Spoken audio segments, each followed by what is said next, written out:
Welcome back to Uplink, the only show where you can find out about video game news way too late. I'm Andrew Hamilton. I'm Royden and Andrew. It's pretty accurate. Doing our best. We're trying here. We have day jobs. So, first-person shooters, one of the most popular genres in the world. As far as gaming goes, you got Call of Duty, you got Battlefield, you got Halo, and they're all kind of struggling right now and in a real weird spot. So we're going to talk a little bit about that today. Why? So this why or not why we're going to talk about it, but like, why are they struggling? Let me preface that. Because that's what I said. Yeah, exactly. No, it's kind of weird because it's like, you know, they've all kind of hit these ruts, right? Like Call of Duty has been a yearly franchise for 20 years. This year will be the first year where there won't be a Call of Duty game. We that old? Let's not talk about it. 20 years. It's too long. It's too long. Especially too long to be releasing something every year. Yeah. So there's long been some Call of Duty fatigue. It's been getting worse because ever since the introduction of Warzone, the player base has been split between the free-to-play stuff and the premium stuff, which at this point, the premium stuff, you're just paying essentially to get access to a few multiplayer maps, which are going to have half the population that they used to, and the single-player campaign, which records indicate only about 10% of players actually even finish. So it's put Call of Duty in this kind of weird spot, and then all the turmoil that Activision Blizzard has been going through has put them in an even stranger spot where now there's a lot of discourse around even playing Activision games. Yeah. And so that's resulted in about a third of Call of Duty players just abandoning the game altogether, and that has caused them to lose half the revenue that Call of Duty normally makes, which is a massive blow because Call of Duty is one of the biggest money makers at Activision. I would say that's a lot of money. We don't have that, whatever that figure is, but however much money you can imagine, it's probably still more than that, though. Probably, and then half that. So, yeah. Where to begin with how to break this down? The single player. Well, we can start with the single player stuff in first-person shooters anyway. The single players in Call of Duty games have progressively gotten just like more and more. They don't matter. Like they've gotten worse. How about that? Even the most acclaimed ones that have come out. So 2019's Call of Duty Modern Warfare had an excellent campaign. I enjoyed it. But it also included some real weird stuff, like the fact that it showed us, not us, we didn't do it. No. I don't think you were involved. I certainly wasn't. But Activision shifting the blame for a real-life war crime to Russia, a war crime originally committed by the U.S. So that was real weird and added to like this bad aftertaste. But that didn't even really come to light till after the game had already come out and received critical praise. Right. But again, only about 15% of players actually played all the way through the campaign. There's just been diminishing. I mean, they really revamped it. I played Modern Warfare, but the newest Modern Warfare. But there always just felt like there was going to be diminishing returns from where they peaked, I would say, with like Modern Warfare 2. Yeah. I mean, you know, a lot of people liked, you're gonna have to help me out here. Black Ops. Thank you. Yeah. A lot of people like the original Black Ops, a lot of people like Black Ops 2, but from where those games, and I feel like most people will agree, peaked was Modern Warfare 2, and I think it's been diminishing returns, and they've been trying to capture that high ever since, but sometimes, like the World War II one was like something that we'd already seen before. Yeah. It just is, it's a lot of, I just keep saying diminishing returns from where it once was, and that's, he's currently dying. There's not, Always. I'm never not dying. Yeah, it's not necessarily, I don't know who's to blame here because they're still fun to play. Yeah, but it's stuff that we've already seen. And so it maybe is just because there's been so many, it's saturated its own thing. It's like Madden or NBA 2K, where after a while there's not innovation happening at the same level. They keep claiming there is, but the innovations are things that other games in the genre are just doing better already. With original stories. Yeah, with original stories and stuff. And so it's like when they returned to World War II, they were like, we're going back to boots on the ground after they went sci-fi, and everyone was all pissed off about that. So they went back to boots on the ground. Then everyone was like, oh, this is actually kind of boring because World War II has already been done to death. Yeah. And then I think the weirdest thing to me that's happened in the last few years, and I think this partly contributes, I know there's kind of a divide in the community over this, but the overuse and over-reliance on these crossover events and these cosmetics that don't really fit the style, era, or world that they like. It's a weird contrast. You think about Modern Warfare, which is a game all about, it's stories about a guerrilla warfare, tactical insurgents trying to fight back against, a Russian-led a terrorist attack that's starting to take wave, and chemical warfare, and it's all this awful stuff. There's a part where you play as kids who have to watch their father get murdered, and it's awful. And and then you could be a wacky, fun clown man in the multiplayer. Oh, and look, the skin's got some weed leaves on it, and yeah, you can't have it both ways. You can't have the wacky, fun stuff. And going on to the kind of the next franchise that is affected by this fatigue is Battlefield came into much the same problem. There was Battlefield 2042 had a rough launch, and shortly after the launch, someone dug through the files of one of the updates and found a Santa Claus, of just a roided out Santa Claus skin that was not going to be like for sale or anything, but it was going to be part of a limited time event. When the fans of that game, which is a more military simulation kind of style game, found out about that, they were really not happy with the wacky. Oh, you know what the character problem? stuff. You know what the problem was, and it's been a dog chasing its tail ever since. Fortnite got way too popular. Yeah, and it's And not to say, like, if you love playing Fortnite, there's millions and millions and millions of people. You are the problem. Yeah, you. If you love playing Fortnite, that obviously, like, I never really got into it. Yeah. I just never did. I missed the boat on it. It seemed like I was coming out of college, and then everybody that was playing it was way too younger than me and way better at video games. And I said, I don't want to even try that. But I understand why you do like it. But the problem is that all these studios were playing catch up with the silliness that is, because Fortnite's silly. It's a silly game. When I've got a video coming out next week talking about crossovers and stuff. Yeah. And they were like, we're going to bring in Aquaman and Iron Man. I'm still not sure who Fortnite's really for, because it features everything from DC and Marvel to Star Wars and Dune. Yeah. Why is Timothy Chalamet here? I don't understand. Yeah. Why is the NFL here, and also the NBA, and also Tenet? Why did they show the first 10 minutes of Tenet? I think that's when it jumps the shark, when a creator like Christopher Nolan had to be like, we're going to show your first 10 minutes of your movie. They literally revealed Fortnite. a plot point for the new Star Wars movie in Fortnite, which makes Fortnite canon to the Star Wars universe, and I hate that. Everything is canon. I don't like that at all. It hurts my feelings on a personal level, that because like they're just like at the beginning of episode 9, they just talk about like, oh, a voice cried out. That voice was in Fortnite. That's where you heard it. Say it. You say it in the opening crawl. That's how it's going to be. Just say it. Star Wars more than Star Wars fans. Better believe it. The thing that I see with first-person shooters is that since then they were all kind of chasing their tail with where Fortnite and even to an extent Apex went. Yeah. And but it from these known franchises of brutality and war. Yeah. Like Modern Warfare, or Modern Warfare, like Call of Duty. Yeah. Like Battlefield. It's a weird contrast to where it's just like, oh, now we're gonna bring King Kong and Godzilla. And it's been so weird to watch the escalation, because it went and they kind of tested the water slowly, and I'll give them credit for that at least.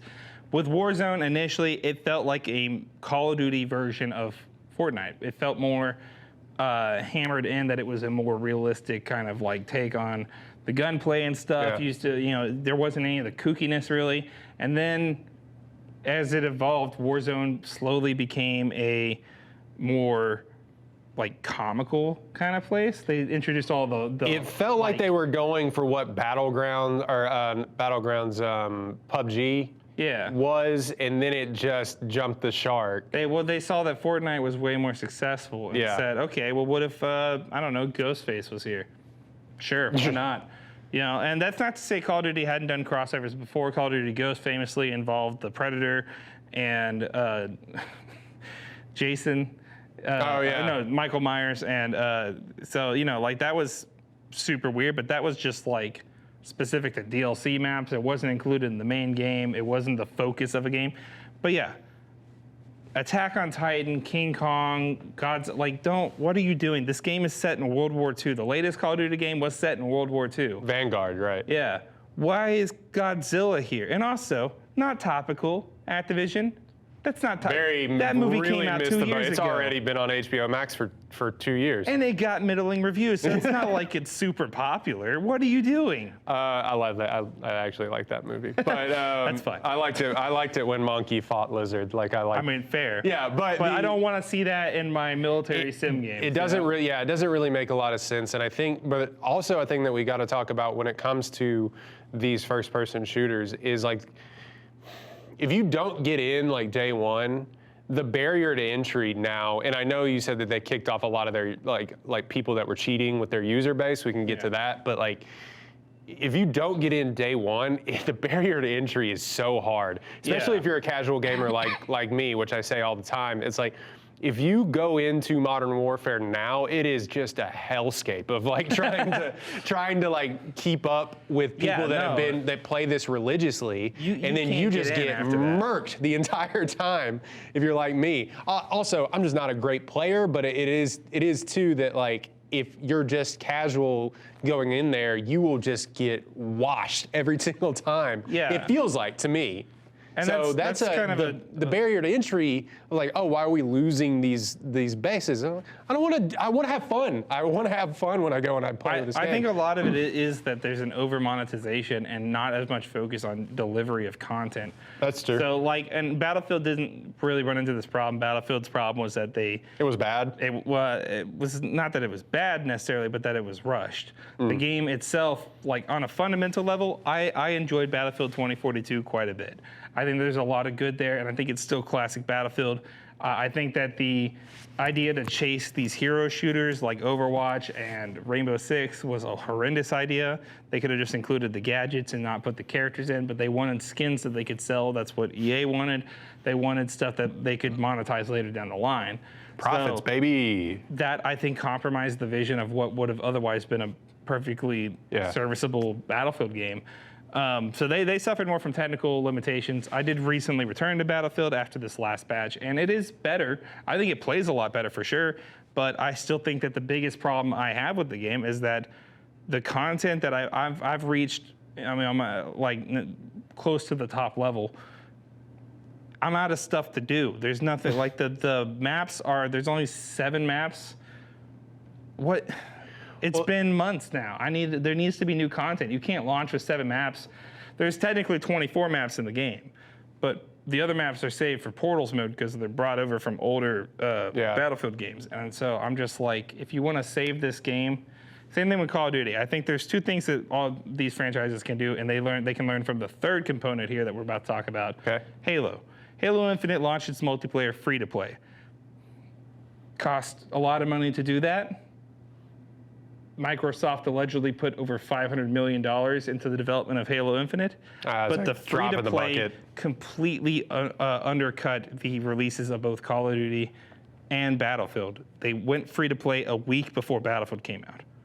Massive blow to that launch, because why would I pay $70 to get into this game when I can play free? You can't. I mean, I know you like Battlefield 20, but it was just an unfinished game too. Yeah. It got terrible reviews. Yeah, like it really did. So that EA undercut themselves. But I get what you're saying. Well, and the reviews actually were not bad to start with. It was after the launch reviews that started to bring it down. Yeah. Because when you take it from me, when you're reviewing a game with an online multiplayer, there's no way to test that online multiplayer prior to not really tested prior to the launch. You get in with other people who are, there's only like 4 lobbies open and it's all press people.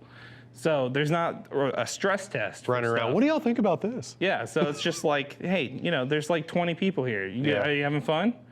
Yeah, I mean, hell yeah. Thanks for killing me. I appreciate it. Yeah. Hey, thanks, man. I needed that death cam for my video review. But but you don't get the real sense of what the game's like. Yeah. And I think that the thing that Halo Infinite's multiplayer did really well was that it launched and was reviewed mostly in the same day.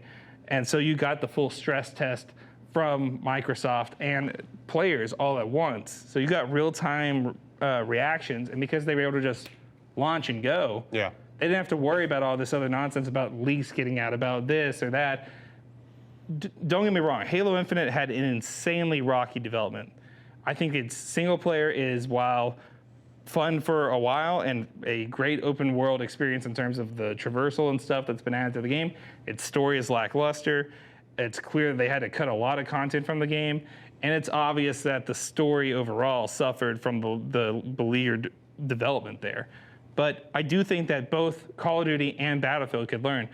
Call of Duty's already kind of got it with Warzone, but you've got to unify these experiences.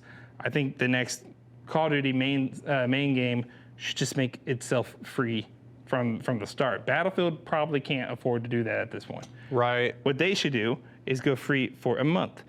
PlayStation Plus, Xbox Live Gold, 1 month to download the game for free. Not everyone will get it, so there'll still be people who have to eventually pay for the game.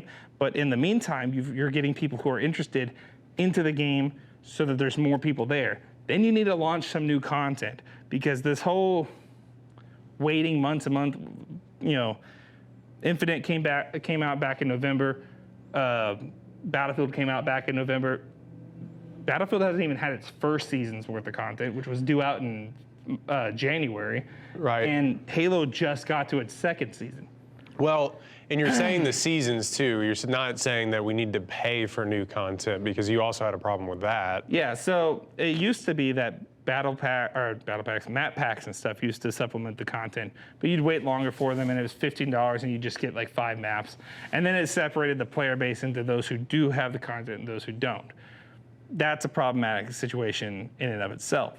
So they solved that problem by making content free, but that means that you get less content per drop, and you get a slower drip feed of the content. To supplement that and make it feel like there is a lot of content being dropped, they started the whole battle pass system that Fortnite, I guess I'm giving credit to Fortnite for that. I don't know. I'm not sure if they're the first ones to do it, but they are one of the biggest ones to do it.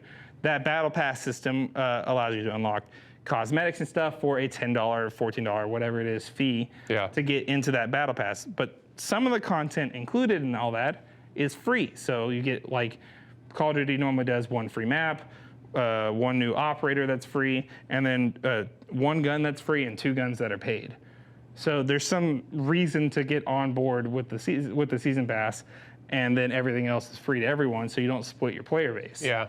Our battle pass is good. I don't know.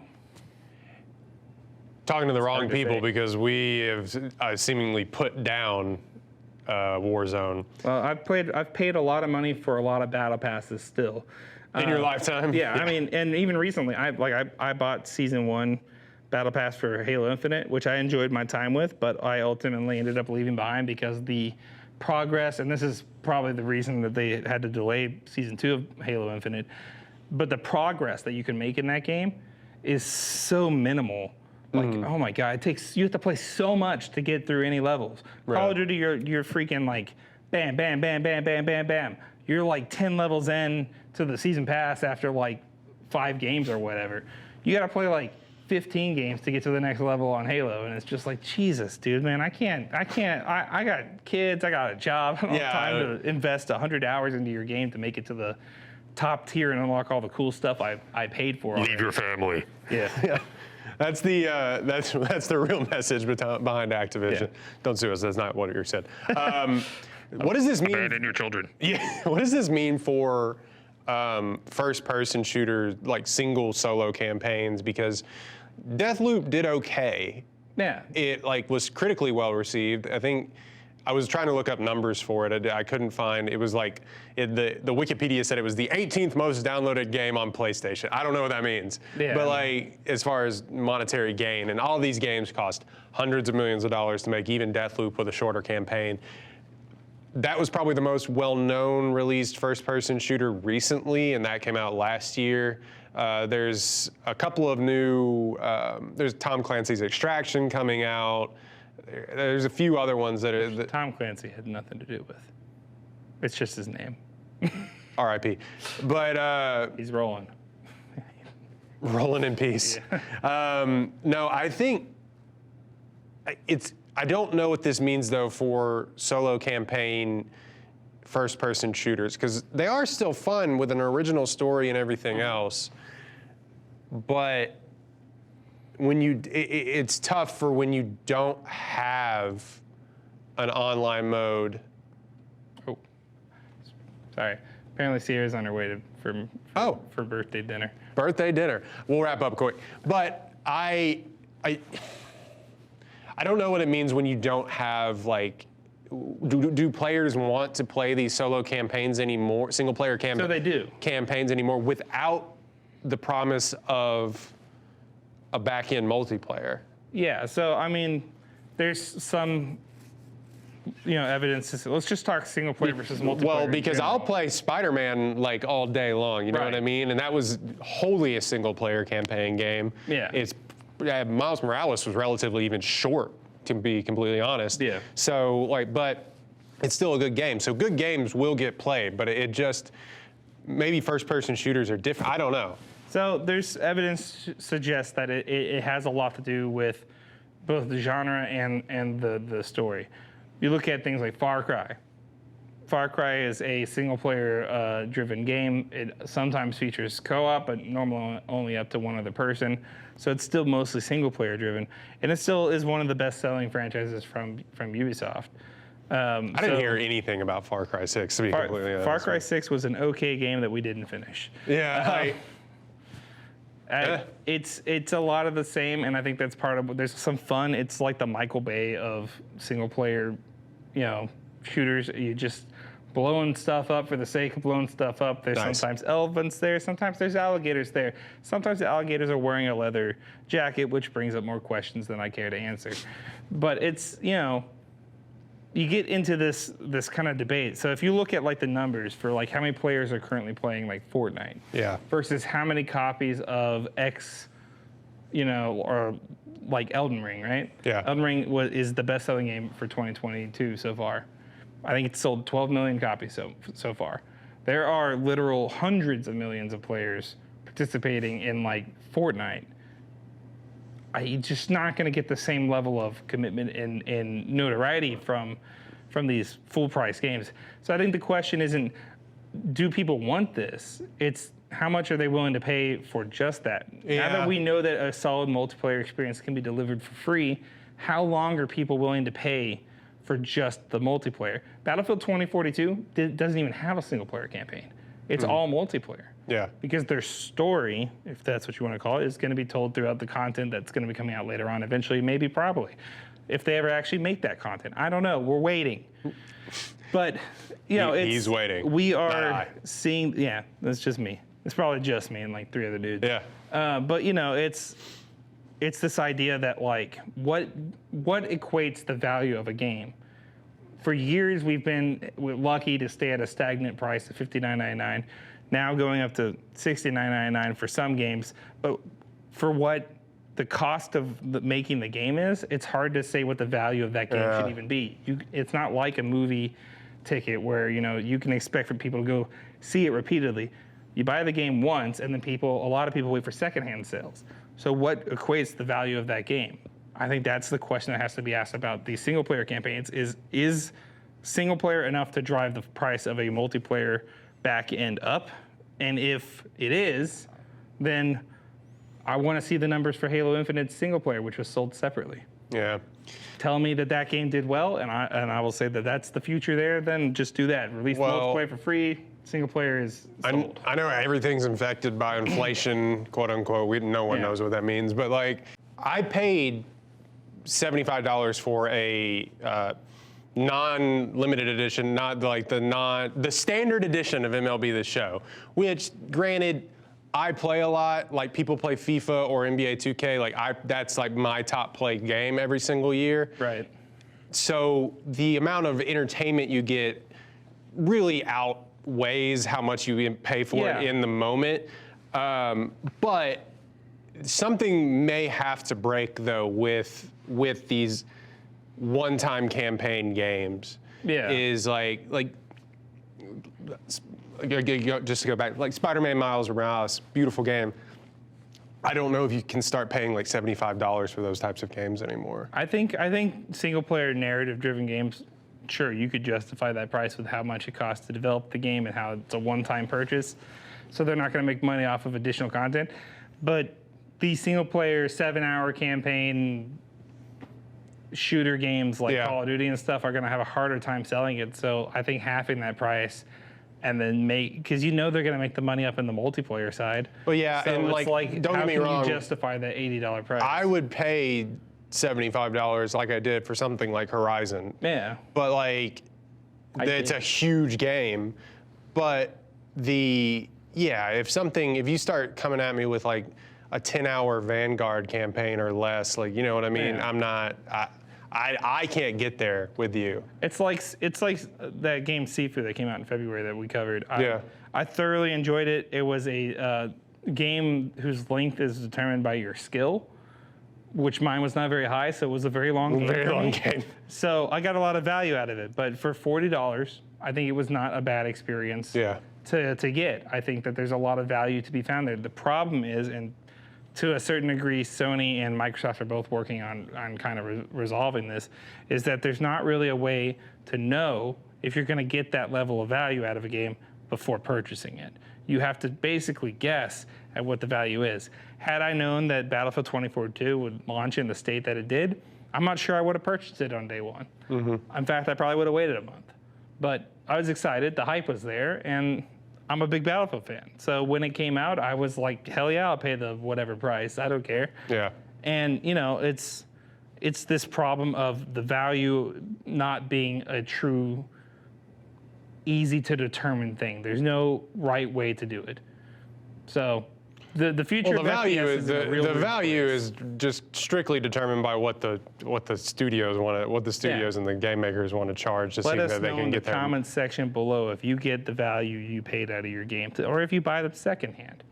And if you don't, you probably should. I don't know. But yeah, the future of first-person shooters is in a real weird spot. I think that both Call of Duty and Battlefield have a lot to learn in this new kind of dichotomy that's coming up with the world of gaming. I think Activision has a lot to answer for their various crimes that they're currently under investigation for, and I think that's going to continue to affect the sales of all their games. I think Overwatch 2 is probably going to suffer a little bit. I think for the margins, I do believe, yes, a little bit for the margins. I do believe like that people that don't follow this stuff closely, it won't. But go there's right also that Call of Duty fatigue that I was talking about, which I think that they were smart to delay the next Call of Duty game, but it's kind of dumb to in between launches separate Call of Duty product. It's just like having a yearly release. You know, the cost of games is never going to go down. Nintendo Switch. Nintendo knows you'll buy it because it says Nintendo. And we'll know you'll keep watching because it says Uplink, right? Right? Yeah. Absolutely. The five of you, we really appreciate it. Yeah. Hey, thanks. Thanks for watching. As always, we're happy that it's continuing to grow. Yeah. Happy to bring you the news when we can. For Uplink and for Hardwired, I'm Andrew Hamilton. I'm Royden and Andrew. Subscribe and stay tuned for more news, reviews, and previews.